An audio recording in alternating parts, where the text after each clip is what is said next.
Hello बच्चों, question पढ़ते हैं। If A B C are pth qth and rth term respectively of a gp, then prove that this is equal to 0। Okay, की concept समझते हैं इसका।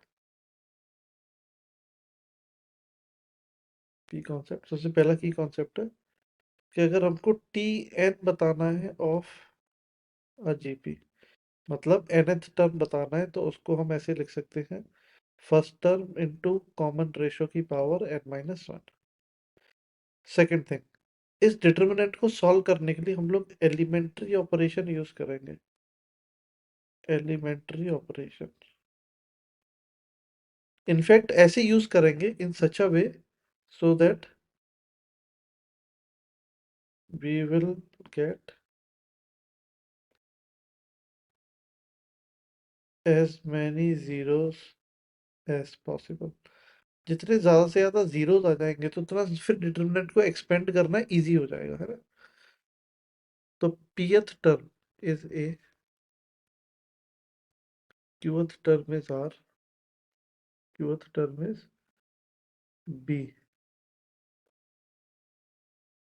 And rth term is c, है ना। तो मैं ए और आर यूज नहीं कर रहा फर्स्ट टर्म और कॉमन रेशियो के लिए, क्योंकि ऑलरेडी क्वेश्चन में ए और आर लिखा हुआ है।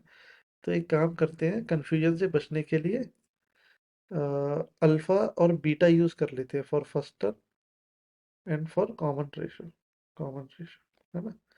तो हो गया अल्फा बीटा की power p-1 is equal to A, alpha beta की power q-1 is equal to B, और अल्फा बीटा की power r-1 is equal to C. तो आप देखिए डिटरमिनेंट में log A log B log C है ना। तो दोनों जगह लॉग ले लेते हैं।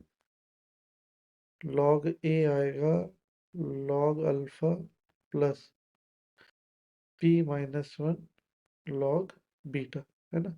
मैं डायरेक्ट लिख दिया, मैं आपको थोड़ा सा एक्सप्लेन कर देता हूँ कि कैसे लिखा। सबसे पहले तो ये आएगा log alpha into beta power p-1,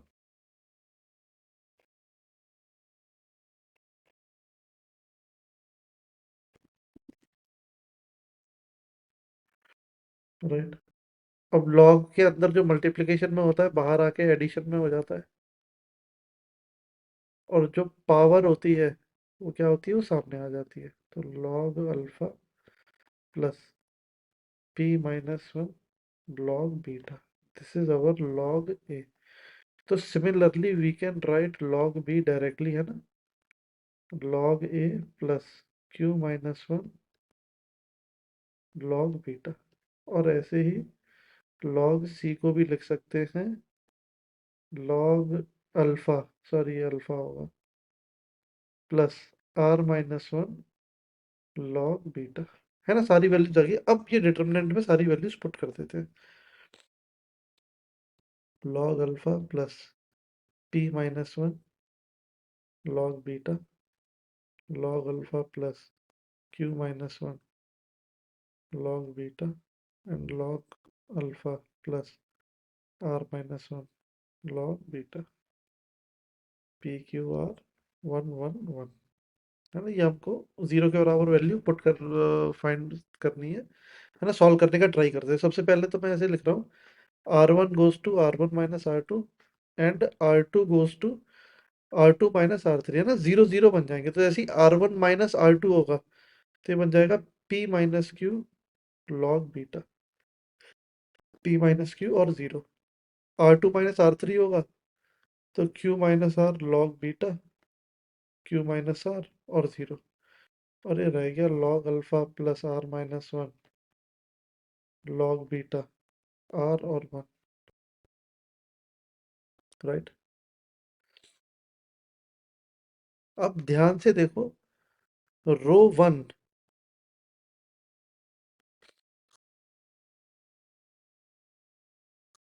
नहीं एक काम करते हैं, रो 1 से p माइनस क्यू कॉमन आ रहा है ना।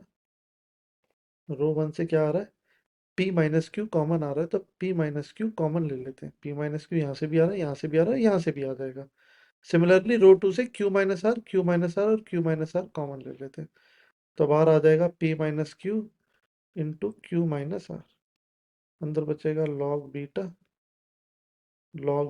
1 1 0 0, और इधर log alpha plus r minus 1 log beta r और 1।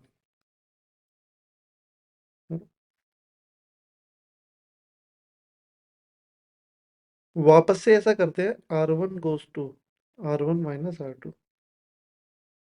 p minus q minus r।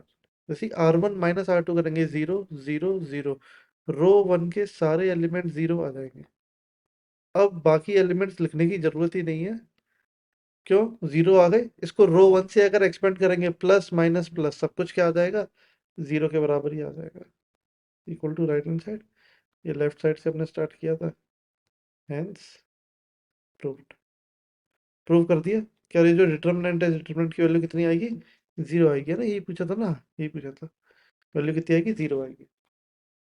Thank you.